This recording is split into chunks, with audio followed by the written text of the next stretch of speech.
నమస్తే, welcome to our channel. నేను మీ ప్రియాంకరం. ఏపీకి పెట్టుబడుల వర్షం కురవబోతుంది. మరి ఈ నేపథ్యంలో నారా లోకేష్ గారు అంటే ఐటీ విద్యాశాఖ మంత్రి నారా లోకేష్ గారు కొన్ని ఐటీ కంపెనీస్కి శంకుస్థాపన చేశారు అని తెలుస్తుంది. మరి ఆ కంపెనీస్ ఏంటి, అవి ఎక్కడున్నాయి అనేది తెలుసుకుందాం. దీని గురించి మనతో మాట్లాడడానికి సీనియర్ జర్నలిస్ట్ సిఎస్ రావు గారు ఉన్నారు. ఆయన అడిగి తెలుసుకుందాం. నమస్కారం సార్. సార్, నారా లోకేష్ గారు కొన్ని ఐటీ కంపెనీస్కి శంకుస్థాపన చేసినట్లు తెలుస్తుంది.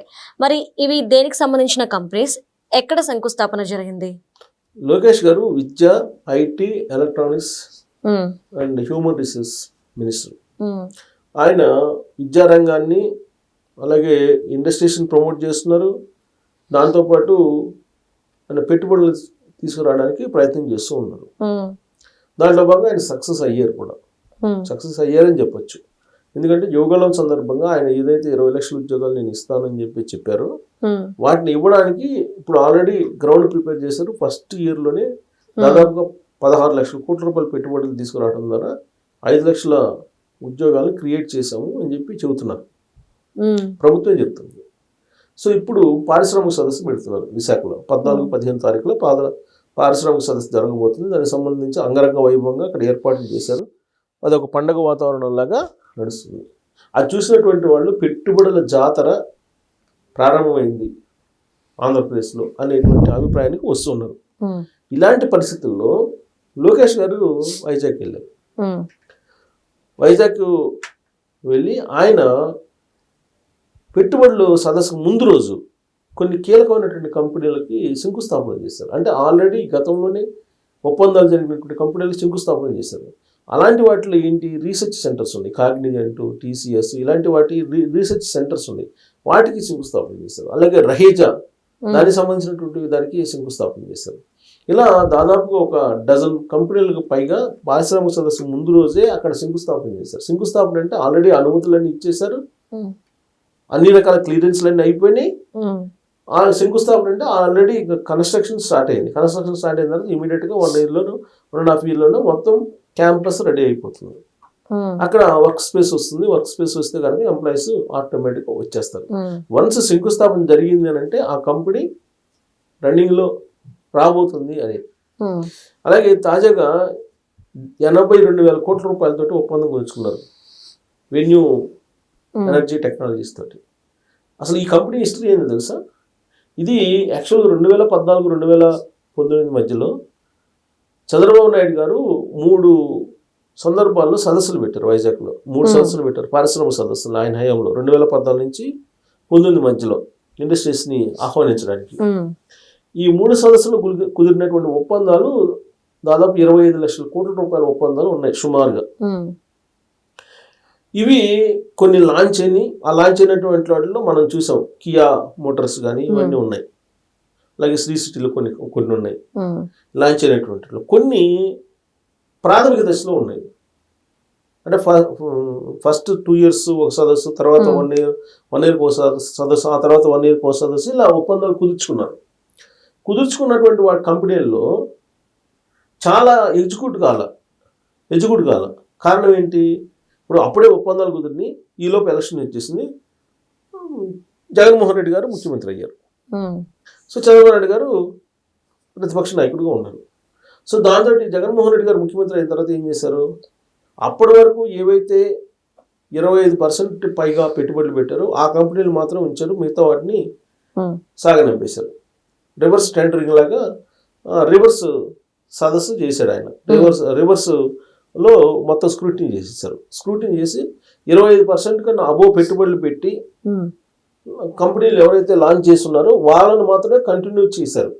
అది కూడా వాళ్ళ నెగోషియేషన్స్కి ఒప్పుకుంటే. 25% లోపల పెట్టుబడులు పెట్టిన వాళ్ళందరికీ ఒక 10% పెట్టారు అనుకోండి, క్యాన్సిల్ చేసేసారు. 10% పెట్టిన వాళ్ళని కూడా క్యాన్సిల్ చేసేసారు. ఇంకా 25% లోపు వాళ్ళందరినీ పంపించేశాడు. ఒప్పందాలు గత ప్రభుత్వం చేసుకున్నటువంటి ఒప్పందాలన్నింటినీ రద్దు చేసేసాడు. ఆ రద్దు చేసినటువంటి కంపెనీలో ఆల్రెడీ 15% 20% పెట్టుబడులు పెట్టినటువంటి వెన్యూ ఎనర్జీ కంపెనీ ఇది వెనక్కి వెళ్ళిపోయింది. ఇప్పుడు ప్రభుత్వం మారింది, జగన్మోహన్ రెడ్డి గారు రారు అని చెప్పి వాళ్ళు ఫైనలైజేషన్ అయిపోయిన తర్వాత ఒకేసారి 82,000 కోట్ల రూపాయలు పెట్టుబడులు పెట్టడానికి వస్తున్నారు. అంత ధైర్యంగా ఎలా పెట్టుబడులు పెడుతున్నారంటే ఆ కంపెనీ ప్రతినిధులు ఏం చెప్తున్నారంటే మళ్ళీ జగన్మోహన్ రెడ్డి గారు ముఖ్యమంత్రి అయ్యే అవకాశం లేదు ఆంధ్రప్రదేశ్కి, అందుకే మేము ఇన్ని పెట్టుబడులు పెట్టబోతున్నాం అని చెప్పి లోకేష్ గారికి చెప్పినట్టు లోకేష్ గారు చెప్తున్నారు. సో అలాంటి కంపెనీని పంపించేస్తారు వాళ్ళు. అలాంటివి చాలా పంపించేశారు, ఇంక్లూడింగ్ ఆంధ్రప్రదేశ్ నేపథ్యం ఉన్నటువంటి అమర్ రాజా బ్యాక్టరీని కూడా పంపించేశారు. అలాగే లులు కంపెనీని పంపించేశారు. అంటే చాలా కంపెనీలు పంపించేశారు, వాటిలో ఇది కూడా ఒకటి. సో అలాంటి కంపెనీ ఇప్పుడు 82,000 కోట్ల రూపాయలు పెట్టుబడి పెడతానని వచ్చింది.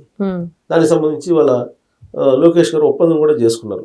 సో దీంతో పాటు ఇక్కడ ఇవాళ శంకుస్థాపన చేసినటువంటి భూమి పూజ చేశారు. ఇవాళ ఏమైతే వాటికి చేశారంటే sail software, iSpace software solutions, tech Tammina software solutions, Phenom peoples private limited, ఇలాంటి ఐటీ కంపెనీలతో పాటు రహేజా ఐటీ స్పేస్కి, residential project, world trade centre లాంటి ప్రతిష్టాత్మక సంస్థలు వీటికి ఒకేసారి వాళ్ళ శంకుస్థాపన చేశారు.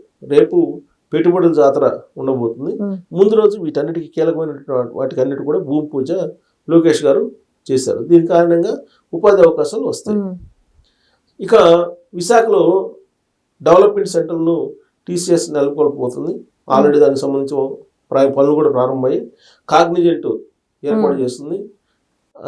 టీసీఎస్ ఈ డెవలప్మెంట్ సెంటర్ ద్వారా 12,000 మందికి, కాగ్నిజెంట్ ద్వారా 8,000 మందికి వెరసి ఈ రెండు కంపెనీల ద్వారా కేవలం 20,000 మంది, ఈ రెండు కంపెనీలు మాత్రం 20,000 ఉపాధి అవకాశాలు, ఉద్యోగాలు ఇవ్వబోతుంది. ఇక గూగుల్ డేటా ఏఐ సెంటర్ అందరికీ తెలిసిందే. ఇక ఏఐ మిషన్కి అనుగుణంగా ఉండేటువంటి సెయిల్స్ సాఫ్ట్వేర్ సంస్థ పెట్టుబడులు పెట్టబోతుంది. విశాఖలో ఐటీ హిల్ నెంబర్ 3, ఇక్కడ advance software innovation and AI excellence centre నెలకొల్పుతున్నారు. దానికి కూడా ఇవాళ భూమి పూజ చేశారు. ఇక దీని ద్వారా 300 మందికి ఐటీ ఉద్యోగులు వస్తుంది. ఇక క్లౌడ్ డెలివరీ కేంద్రాలు, అక్కడే క్లౌడ్ డెలివరీ కేంద్రాలు అంటే ఆ మేఘాలు తీసుకొచ్చి వేరు. మళ్ళీ ఇప్పుడు ఆర్టిఫిషియల్ ఇంటెలిజెన్స్ అంటే అదే పెద్ద ఏం లేదు, డేటాకి బ్రెయిన్ అప్లై చేస్తే అదే ఆర్టిఫిషియల్ ఇంటెలిజెన్స్ అదని చెప్పి అది కాదు. క్లౌడ్ కేంద్రాలు అంటే క్లౌడ్ తీసుకొచ్చి లోపల పెట్టడం కాదు. ఇక తర్వాత R&D హబ్లు, ఓకే, R&D హబ్బులతో పాటు ఐస్పేస్ సాఫ్ట్వేర్ సొల్యూషన్ సంస్థ ఐటీ అక్కడ విశాఖ ఐటీ ఇల్ నెంబర్ 2లో R&D కేంద్రాన్ని పెట్టబోతుంది. అలాగే product development, maintenance services, IT solutions, AI automation, enabled BPO లేదంటే కేపీఓ కూడా అంటారు. ఈ సామర్థ్యాలతో హెల్త్ కేర్ ITES పెట్టబోతున్నారు. ఇవన్నిటికీ అయిపోయినాయి, ఓపెన్ అయినాయి. Agent AI solutions.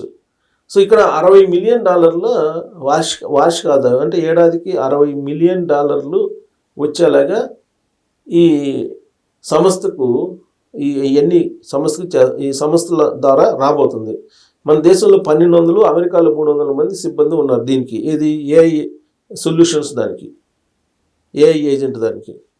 ఇక టెక్ తమ్మినా సొల్యూషన్స్ సంస్థ, దీనికి రాబోయే 5 సంవత్సరాల్లో 2,000 మందికి ఉద్యోగాలు రాబోతున్నాయి దీని ద్వారా. అలాగే విశాఖ యూనిట్ ద్వారా లో కోడ్ ఏఐ టెక్నాలజీ సంస్థ, అలాగే భారత్ సహ అమెరికా, బ్రిటన్, యుఎల్లో ఈ సంస్థలు ఉన్నాయి. ఏది ఇవి లో కోడ్ అలాగే ఏఐ టెక్నాలజీస్ అనేది. ఇది ఫినోమ్ ఫిలిప్స్ ప్రైవేట్ లిమిటెడ్, ఇది తొలి విడతలో 20 కోట్లు పెట్టుబడి పడుతుంది. రెండో విడతలో 185 కోట్లు. అలాగే మొత్తం ఎర్సి టోటల్గా 2,500 మందికి ఉద్యోగాలు ఇవ్వబోతుంది ఇది. So AI software engineering innovation కార్యకలాపాలు ఫోనోమ్, ఇక అలాగే commercial, office spaces, residential, hospitality, malls, ఇవన్నీ కూడా రహేజా ఐటీలో రాబోతున్నాయి. ఇక విజయవాడ మధురవాడలో విశాఖలో హిల్ 3లో ఈ సంస్థ కార్యకలాపాలు స్టార్ట్ కాబోతున్నాయి రహేజా. సో ఇలా అనేక డేటా సెంటర్లు కానీ ఇవన్నీ వస్తున్నాయి. ఐటీ స్పేస్లు, రెసిడెన్షియల్, లగ్జరీ ఫ్లాట్లు రహేజా ద్వారా రాబోతున్నాయి. సో దీని ద్వారా పెట్టుబడులు 2,172 కోట్ల రూపాయలు రాబోతున్నాయి. సుమారు 8,000 మందికి రహేజా ద్వారా రాబోతున్నాయి ఉద్యోగాలు. అలాగే world trade centre, Kapil group సంస్థ, ఎంటాడాలో కపిల్ గ్రూప్ సంస్థ రాబోతుంది. అలాగే వాణిజ్య వైజ్ఞానిక కేంద్రాలు ఇవన్నీ రాబోతున్నాయి. సో ఇంత పెద్ద ఎత్తున సంస్థలు వస్తున్నాయని అంటే వైజాగ్ ఏ స్థాయిలో ఉండబోతున్న రాబోయే రోజులు అనేది మనం ఊహించుకోవచ్చు. దీని అంతరికి కారణం ఎవరు? లోకేష్ గారు.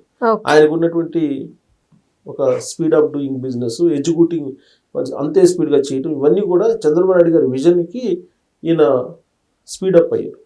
సో ఇప్పుడు రాబోయే రోజుల్లో ఒక పెట్టుబడుల విప్లవం, పెట్టుబడుల వరద అంటారు, నేను వరద కూడా పెట్టుబడుల విప్లవం ఆంధ్రప్రదేశ్లో రాబోతుంది పారిశ్రామిక సదస్సు ద్వారా అని చెప్పి అనుకోవచ్చు. Okay, right. Thank you so much sir.